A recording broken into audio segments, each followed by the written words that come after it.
Welcome to student dictation. Dictation 5 second बाद शुरू होगा। Ready start. प्रधानमंत्री नरेंद्र मोदी की ओर से निर्वाचित प्रधानमंत्री के रूप में सबसे लंबे समय तक केंद्रीय सत्ता का नेतृत्व करने का रिकॉर्ड कायम करना उनकी एक बड़ी उपलब्धि है, लेकिन केवल इसे ही रेखांकित किया जाना सही नहीं होगा। इससे भी अधिक महत्वपूर्ण यह जानना है कि इन 12 वर्षों में देश में क्या बदला। मोदी सरकार की 12 वर्ष की उपलब्धियों की एक लंबी सूची है।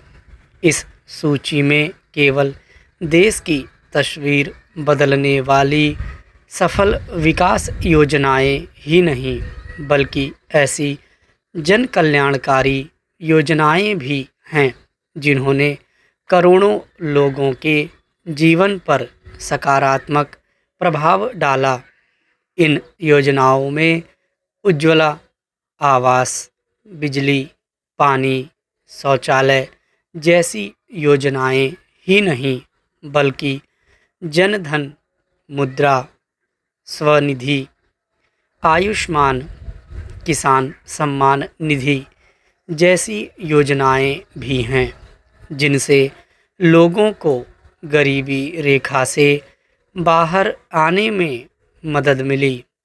इनमें से अधिकांश योजनाओं की सफलता का आधार प्रत्यक्ष लाभ हस्तांतरण यानी डीबीटी बना।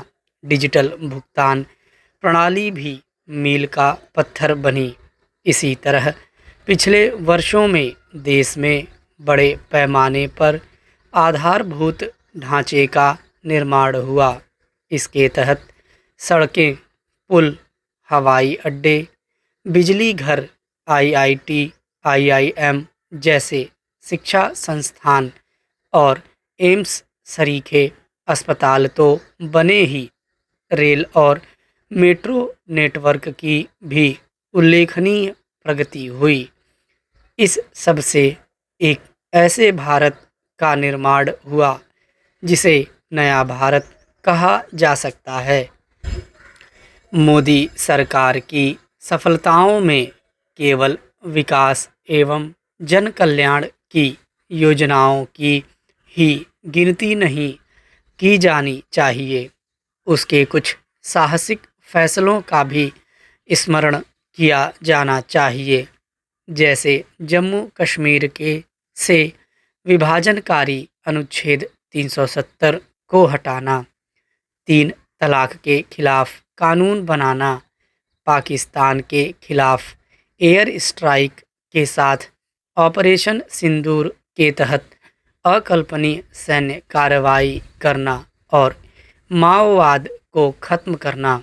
मोदी सरकार को देश की तस्वीर बदलने में जो सफलता मिली, उसी कारण अंतर्राष्ट्रीय स्तर पर भारत का कद बढ़ा। प्रधानमंत्री मोदी के एक सक्षम शासक के रूप में गहरी छाप छोड़ने के चलते ही आज भाजपा तीसरी बार केंद्र में सत्ता में है और 21 राज्यों में उसकी अथवा उसके सहयोगी दलों की सरकारें हैं। भाजपा को बीते 12 वर्षों में जो राजनीतिक बढ़त मिली, उसका श्रेय प्रधानमंत्री के प्रति देश की जनता के भरोसे को जाता है।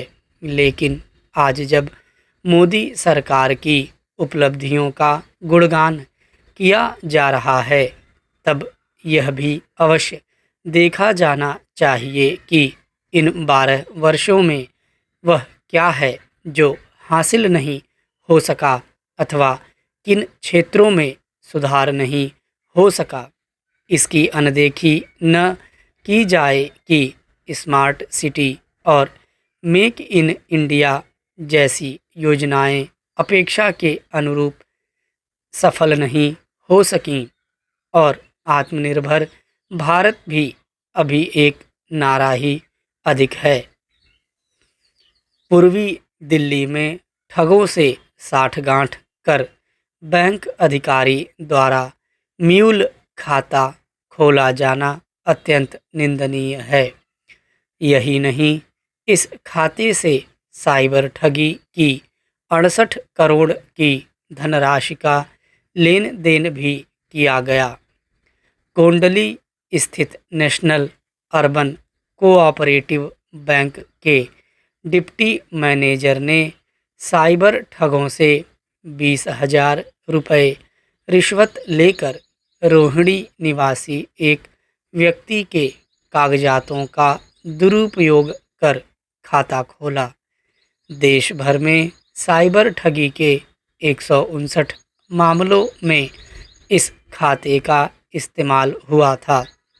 इन शिकायतों की जांच करते हुए पुलिस जब खाता धारक के पास पहुंची तब सारा भेद खुला और पुलिस ने आरोपित को गिरफ्तार किया। साइबर ठगों से पैसे लेकर म्यूल खाते खोलने के मामले में बैंक अधिकारियों की मिलीभगत की यह कोई पहली घटना नहीं है। पूर्व में भी ऐसे कई मामले सामने आए हैं जब बैंक अधिकारियों की मिलीभगत से साइबर ठगों ने खाते खुलवाए और उनमें ठगी की रकम का लेन देन किया। ऐसे मामलों पर जिम्मेदारों को गंभीर होना होगा। साइबर ठगी में म्यूल खाते का उपयोग महत्वपूर्ण है। यदि इसे खोलने पर रोक लगती है तो साइबर ठगी के मामलों में उल्लेखनीय कमी लाई जा सकती है। स्टॉप।